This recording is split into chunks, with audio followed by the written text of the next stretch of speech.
Okay, our next speaker is Dr. Jamie Green. Dr. Green is the co-principal investigator of a PCORI-funded project, Prepare Now, to examine the impact of patient-centered kidney transitions care on inpatient empowerment and well-being. She is core faculty for the Nephrology Fellowship, the Internal Medicine Residency Program at the Geisinger Institute for Advanced Applications. She also serves on the Patient Engagement Learning Healthcare Work Group and the Health Literacy Committee at Geisinger. Dr. Green came to Geisinger in 2012 and is currently an associate physician in the nephrology department and assistant professor of clinical research in the Kidney Health Research Institute, where her work focuses on patient engagement, health literacy, and shared decision-making. She's going to be talking about the Prepare Now project. Dr. Green.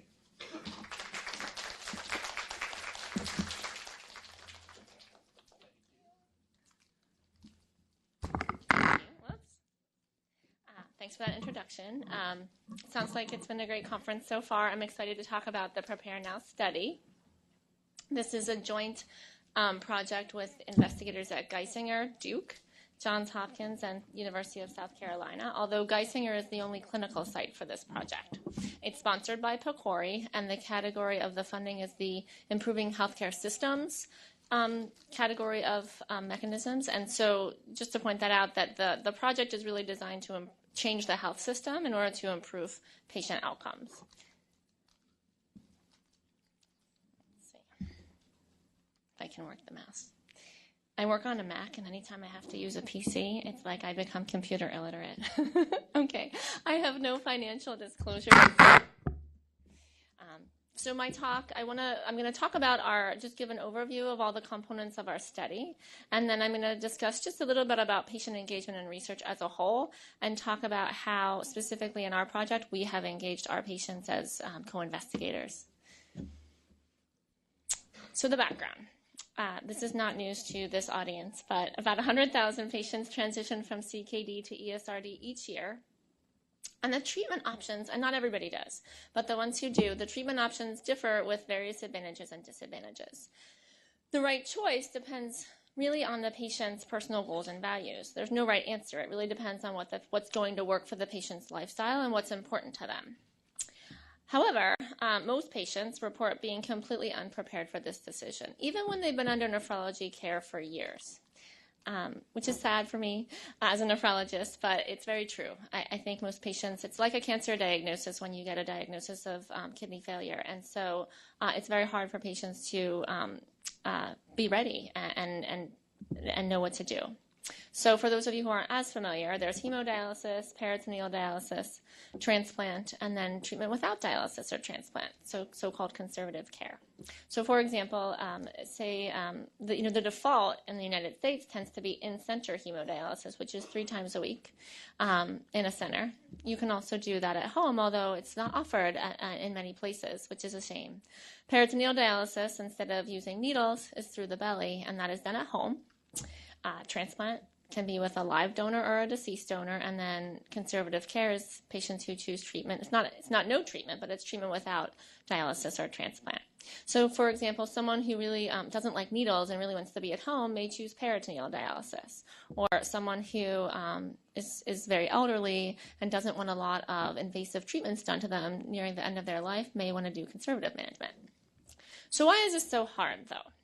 And there are lots of barriers to this decision and the decision-making process. One, the optimal approach to patient education is unknown. Certainly, physicians are not trained how to educate patients well. And then disease trajectories are often unpredictable. So providers tend to Providers tend to want to paint a rosier picture than it may be, because they're really not sure, honestly. And so when they're looking at a given patient, some patients with a certain level of kidney function, some may progress to dialysis and some may not. And so they don't want to scare the patients, but at the same time, you want to be realistic. But so not knowing which patients are the highest risk of progressing is a huge barrier. Patient psychosocial factors may influence how they cope and prepare for treatment decisions. So there's a lot going on. It's not just here's a choice. Here's your treatment options. Pick one. There's denial and fear and coping. Difficulty coping. So a lot of those things, anxiety, depression, that really can affect a patient's ability to make a good choice, and we tend to ignore those as providers. And then finally. Well, not finally, two more. We're unprepared to have these discussions. We're not trained. And in my fellowship, I was fortunate enough to have some training in how to have difficult conversations, but most nephrology fellowships do not include that training. And then finally, lack of support to help patients follow through with recommendations. So if we even can get someone to feel good about a decision, say they want to do transplant, there is a series of steps that they need to take in order to reach that point. So it's not just referring someone for a transplant, but then they have to go, and get a stress test and cancer screening and a series of other things before they can actually get listed. So we don't make it easy for patients. The health system really doesn't support this process at all. So the goals of this project were to identify patients with kidney disease early, and specifically identify the patients most likely to progress to kidney failure so that we can get them the right education, and arm them with the information they need to prepare adequately for future renal replacement therapy. And then let the patients and the healthcare team know when patients are at risk, so that we all know who those patients are, and provide them with the needed support. So the design of this study, it's a cluster randomized controlled trial of a health system intervention to support shared decision-making in advanced kidney disease patients. And we have one main clinic in our large hospital, and then we have 8 outreach clinics. And so what a cluster randomized controlled trial means is that we are clustering those clinics so that 4 of those clinics receive our new enhanced health system intervention, and 4 of those clinics continue to receive just their standard care. It's all adult nephrology patients who have a GFR less than 30 or at high risk of disease progression. So I'll sort of show you how we came up with that. There's a risk prediction tool that we use and a disease registry. The data collection is both electronic health record data as well as patient-reported data through a telephone survey that's done at baseline at 12 months, 24 months, and 36 months throughout the course of the project.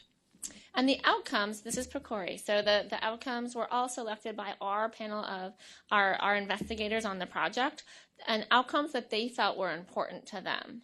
So the top 2 were actually empowerment and self-efficacy. Empowerment, they all felt that it was a huge theme. When we did focus groups with them, huge theme was that they felt like they lost control and that they didn't really have any power in the whole process. And so that was a really important outcome to them, was to be able to improve how their control and then how confident they were in being able to manage their disease.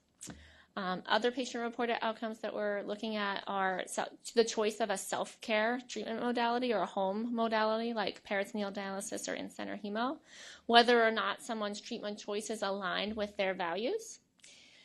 And then for biomedical outcomes, we're looking at hospitalizations across all the clinics and the changes in the health system culture. So we are working to improve the documentation of patients' values and their treatment preferences in the electronic health record. So if you have made a choice, that everyone else, that all of the team members will know what your choice was. So if you want to do peritoneal dialysis, but you get admitted to the hospital, you don't defaultly get put on in-center hemodialysis if there's the option to at least get you moving or started on peritoneal dialysis. Or if you don't want dialysis and you come to the hospital, people aren't asking you the same questions you've answered already, that you don't want that. So here's the program components. It's a two large component intervention. There are new health information tools, which are in green, new IT tools that we built to support the program, and then there's a new team member and programs that we've added to the healthcare team. So in the center here is the patient. Putting patients at the center of kidney care is sort of the overall study title. At the top then in blue is this kidney transition specialist, and that person is it's a nurse case manager who helps to coordinate the care for the patients. They teach a series of problem solving or empowerment classes to help patients learn and control their disease. They support shared decision-making about treatment options, and they help provide psychosocial support, and I'll talk about that in a little bit later and how we're doing that. We built, sort of at the top left in green, a disease registry and a risk prediction tool to identify the patients who are at the highest risk. There's a tracking tool for the case managers so that they can keep track of all of the steps involved in planning for renal replacement therapy for an individual patient. We have a values tool that helps patients clarify their goals and values around their treatment choices. And then this treatment preference is broadcast so that all providers are aware of a patient's treatment decision. So there's a lot of different pieces, but it all works together really to help support the patient along the way in this transition. So the kidney transition specialist, as I said, is a nurse, and they are trained as case managers to provide support to patients with advanced kidney disease. This job is, and many of you may work with case managers at your institutions, I think that Geisinger has a long history of with case management in the patient-centered medical home, so it was we already had the foundation and support at our institution to just add on the layer of kidney-specific case management here. But they do very comprehensive assessments of patients that include identifying all the barriers to their care. They help navigate the health system with getting appointments or referrals placed. They help support self-management with home blood pressure monitoring or glucose and following through with symptoms. Post-hospitalization, they call patients, weekly for 4 weeks and then et cetera. So they're very involved. And in our case, I will say that our case managers, it's not just, this is your role. They really get to know the patient and the family. And I do think that it adds that extra comprehensive support for the patient. It's almost like a missing piece. I have 20 minutes to see a patient, and that's just not adequate time. And so I feel like having that, I've learned so much from my case managers actually about my patients, and together I feel like it's just a much stronger supportive team. So here's our disease registry. This is just a sample version of our registry that doesn't have any patient data on it. And you may not be able to see, it's kind of small down here, but it pulls in all the patients who have been seen in any of our clinics. So like I said, we actually have 8 enrolled in the study. You can filter it by the department or the physician, the nephrologist. You can filter it whether or not patient's been admitted in the last 30 days or had an ER visit. It sorts by their, so by physician, and then it will sort by the risks, this 2-year risk equation that tells a patient's likelihood of progressing to kidney failure in the next 2 years, so that those with the highest risk are at the top. And then I'll have their name and then their when their most recent appointment is, and then the case managers can track whether they've enrolled a patient or not, and when they're next due for follow-up. So this just pulls everybody in, and it allows them to focus on the patients at highest risk first. When I first started at Geisinger, we have had a kidney case manager for a little while, several years actually, and honestly, a lot of this was on paper.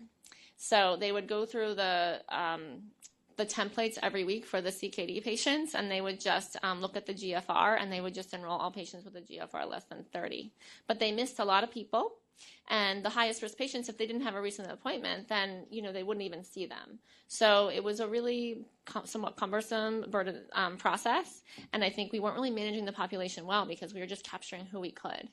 The health plan refers high-risk patients who are high utilizers, and there are those direct referrals. But aside from that, there was really no other way to know who the patients were that were the most likely to progress to kidney failure. So the case managers love this tool, actually, and they're the ones who predominantly use the registry to go through and make sure that we're really caring for all of the highest-risk patients. So many of you may or may not be familiar with this kidney failure risk equation that was developed by Nav Tangri and colleagues. It's now been validated in more than 30 countries across the world, and I think that's a combined cohort sample of 70,000 patients with chronic kidney disease. So it's pretty good, actually. And the simplest version of it is a 4-variable equation, which includes your urine microalbumin, your gender or sex, your age, and then your GFR. And so you plug those 4 things in, and then you get a projected risk of kidney failure or either dialysis or transplant, so kidney failure, within the next 2 years or 5 years. And we define our high risk as those who have more than 10% risk of kidney failure in the next 2 years. And the microalbumin, just for those of you who are more clinical, our department tends to do either a microalbumin or a total protein, and there's we apply a conversion factor to convert the total protein to the microalbumin so that we're not missing that one variable. So, and if you have, there's also an 8-variable equation that adds, I think, calcium and albumin that's a little bit more accurate, but they're both really quite good. So if we only have 4 points, we just do the 4-variable equation. So the living with kidney disease classes. This is probably one of my favorite parts of the program. This is modeled after a program developed by Felicia Hill-Briggs at Hopkins, who did these in diabetes patients and patients with hypertension. So we modified the content for patients with kidney disease, and it's a 9-week class series. In fact, all patients who are on our disease registry are eligible for these classes, even if they're not the highest risk, because we really want to do this as early as possible. So all patients are eligible. It's a weekly class for 9 weeks. The first class is all the facts about kidney disease, which just gives you the basics about what kidney disease is, what are the risk factors, what does GFR mean, what are the numbers, and what are your numbers that you need to know. So it actually does give you, they get a printout of their own lab values, and they talk about, okay, here's my GFR, here's my creatinine, here's my hemoglobin, and what those numbers mean and what the targets might be. And so they go over that in the first class. And the second class is the first problem-solving session, where this is just an example. So they go through their own numbers. What's making your numbers a problem? And then what's your goal? What will you work on to help you hit your targets? And it doesn't have to be their numbers for their lab values. It could be something about medication adherence or other things, but it could be blood pressure. It could be anything, really. I mean, patients, whatever goals they want to be working on, they can work on related to their care. So they identify what their goal is, and they go through each week about what gets in the way of you achieving your goals. What could we do to help you? And in fact, I should be careful about the way I phrase that. What could you do to overcome those barriers? So it's very self-directed. So class 2 is hitting targets for your kidney health, taking control over stress and emotions. It's actually very popular. That class patients really love. They feel it's a very emotional kidney disease. What makes a problem? Setting their goals, different ways to reach their goals. How does that work for me? And then taking actions and knowing the signs. So they do all this, and then they put it all together, and at the end they get a certificate. So I actually I thought that we would have a lot more issues than we do with patients being interested or being able to come to the classes. Transportation is still a barrier, but because we have a case manager and a community health assistant helping patients with transportation issues and things like that, we're trying our best to overcome those, and we're working on a self-directed class that patients can do at home or online. Right now they're in person, but the people who come tend to stay. So if you can get to them in that first class, you do get their buy-in, and they find it really helpful, and I think they feel like they're doing something really good for their care, and they are. And then our options class, we revamped as part of this program, which is just our dialysis, or I should say kidney treatment options class. It was always just a 2-hour class, but we made it a lot more comprehensive. We're using these prepared materials that Ebony Boulware and colleagues developed initially at Hopkins. She's now at Duke. She's the co-PI on this project. So we use this booklet and a video that goes through all of the different treatment options, so including transplant, dialysis at home, dialysis at a center. We don't have PD on there. Peritoneal dialysis. I must have done a typo. And then treatment with no dialysis or transplant. So it's very comprehensive. I do have patients say, well, I know I don't want dialysis. I don't want to go to the class. But it does a really good job, actually, of talking about the conservative management pathway even. And so I think, if anything, it just confirms someone's decision, because they can say, yep, you know what? That is how I feel. That's exactly how I feel. That's what I think I want to do. So it goes through all of that. There's lots of group discussion in the class.